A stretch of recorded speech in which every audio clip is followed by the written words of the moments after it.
ஆண்டவராகிய இயேசு கிறிஸ்துவின் நாமத்தினால உங்களை நான் வாழ்த்துகின்றேன். இந்த புதிய நாளுக்குள்ளாய் நானும் நீங்களும் பிரவேசித்திருக்கும் பொழுது தேவன் நம்மை இந்த நாள் முழுவதுமாக தம்முடைய சித்தப்படி வழிநடத்தவும், தம்முடைய கிருபைகளை நமக்கு தரவும், நாம் அவர் காட்டுகின்ற வழிகளிலே முன்னேறி செல்ல தேவன் நமக்கு உதவி செய்வாராக. ஏனென்று சொன்னால், அவர் மாத்திரமே நம்முடைய சிருஷ்டி கர்த்தராக இருக்கின்றார். அவர் நம்மை சிருஷ்டித்து தம்முடைய உள்ளம் கையிலே வரைந்திருக்கிறேன் என்று சொன்னார். அது மாத்திரமல்லாதபடி, உங்களை தொடுகிறவன் என் கண்மணியை தொடுகிறான் என்று சொல்லி நாம் வேதத்தில் பார்க்கிறோம். எனக்கு பிரியமான தேவச்சனமே, இந்த நாளின் காலை வேளையிலும் கூட கர்த்தருடைய வாக்குத்தத்தங்கள் எவ்வளவு பெரியதாய் காணப்படுகிறது. அவருடைய வாக்குத்தத்தங்கள் எல்லாம் கிறிஸ்து இயேசுவுக்குள்ளாய் ஆம் என்றும் ஆமேன் என்றும் காணப்படக்கூடியதாய் இருக்கிறது. அப்படி என்று சொன்னால், நாம் ஒவ்வொரு நாளின் கால வேளையிலும் கூட தேவனுடைய சமூகத்தில் அமர்ந்து அவருடைய வார்த்தைகளை கேட்கவும், அந்த வார்த்தைகள் தானே நம்மோடு கூட கிரியை செய்யவும், அந்த வார்த்தைகள் நம்மை ஒவ்வொரு நாளும் வழிநடத்தவும் போதுமானதாய் காணப்படுகிறது. இந்த உலகத்தில் நாம் எப்படிப்பட்ட ஐஸ்வர்யத்தை பெற்றிருந்தாலும், எப்படிப்பட்ட சம்பத்தை நாம் உடையவர்களாய் காணப்பட்டாலும், கர்த்தருடைய வார்த்தை தானே நம்மை புடமுடையக்கூடியதாய், நமக்கு ஆறுதல் சொல்லக்கூடியதாய், நம்மை தேற்றக்கூடியதாய் இருக்கிறது என்று சொல்லி நாம் வேதத்தில் பார்க்கிறோம். ஆகினாலே தேவனையே நோக்கி நான் காத்திருக்கிறேன், அவரிடத்திலிருந்து எனக்கு ஒத்தாசை வரும் என்று சொல்லி நாம் வேதத்தில் பார்க்கிறோம். இந்த நாளிலும் கூட உங்களோடு கூட சேர்ந்து 123வது சங்கீதத்தின் 2வது வசனத்தை நான் வாசிக்கின்றேன். Psalm 123 verse 2.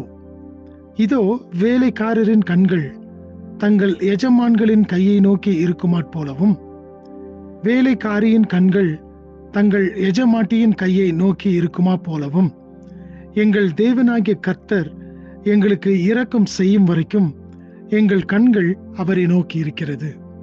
இந்த இடத்துல பார்க்கின்றோம், இந்த சங்கீதத்திற்கு மேலாக ஆரோகண சங்கீதம் என்று சொல்லிதானே எழுதப்பட்டிருக்கிறது. ஆரோகண சங்கீதம் என்று சொன்னால் மேல் நோக்கி பார்க்கின்ற அல்லது மேல் நோக்கி எழுதப்பட்ட ஒரு சங்கீதம். அப்படி என்று சொன்னால், நானும் நீங்களும் நம்முடைய எஜமானனுடைய கரங்களை நாம் நோக்கி பார்க்கின்றவர்களாக இருக்கின்றோம். அவரிடத்திலிருந்து தானே உங்களுக்கும் எனக்கும் ஒத்தாசை வரக்கூடியதா இருக்கிறது. அவரிடத்திலிருந்து தானே உங்களுக்கும் எனக்கும் இரக்கம் வரக்கூடியதாய் காணப்படுகிறது. இப்படி இரக்கம் பாராட்டுகின்ற இந்த தேவன் தாமே இந்த நாளிலும் கூட உங்களையும் என்னையும் வழி நடத்தட்டும். நாம் கடந்து போகின்ற பாதைகளிலே, நாம் செய்கின்ற வேலைகளிலே எல்லாவற்றிலும் தேவனுடைய கரம் நம்மை வழிநடத்தக்கூடியதாய், நமக்கு எல்லா கிருபைகளையும் பாராட்டக்கூடியதாய் நம் எஜமானனுடைய கரம் இருக்கிறது. நானும் நீங்களும் இன்றைக்கு நம்முடைய எஜமானாகிய ஆண்டவராகிய இயேசு கிறிஸ்துவை நோக்கி பார்க்கும் பொழுது அவர் நமக்கு இரக்கம் பாராட்டுகின்றவராயிருக்கின்றார். அவர் இரக்கம் பாராட்டுவது மாத்திரமல்ல, அவருடைய இரக்கங்களும் அவருடைய கிருபைகளும் தலைமுறை தோறும் இருக்கிறது என்று சொல்லி நாம் வேதத்தில் பார்க்கிறோம். அப்படி என்று சொன்னால், இன்றைக்கு மாத்திரமல்ல, நமக்கு மாத்திரமல்ல, தலைமுறைக்கும் அவர் இரக்கம் பாராட்டுகின்ற தேவனாக இருக்கின்றாராம். இந்த ஒரு விசுவாசத்தின் நம்பிக்கையோடு தானே இந்த நாளுக்குள்ளாய் நாம் கடந்து செல்லுவோம். தேவன் நம்மை ஆசீர்வதிக்கட்டும். இந்த நாளின் ஒவ்வொரு நிமிடமும் தேவன் நம்மோடு கூட இருந்து வழி நடத்தட்டும். இந்த நாள் தேவனுடைய கரங்களுக்குள்ளாய் நாம் ஒப்பு கொடுத்து கடந்து செல்லலாம். தேவன் தாமே நம் ஒவ்வொருவரையும் ஆசீர்வதிப்பாராக. ஆமென்.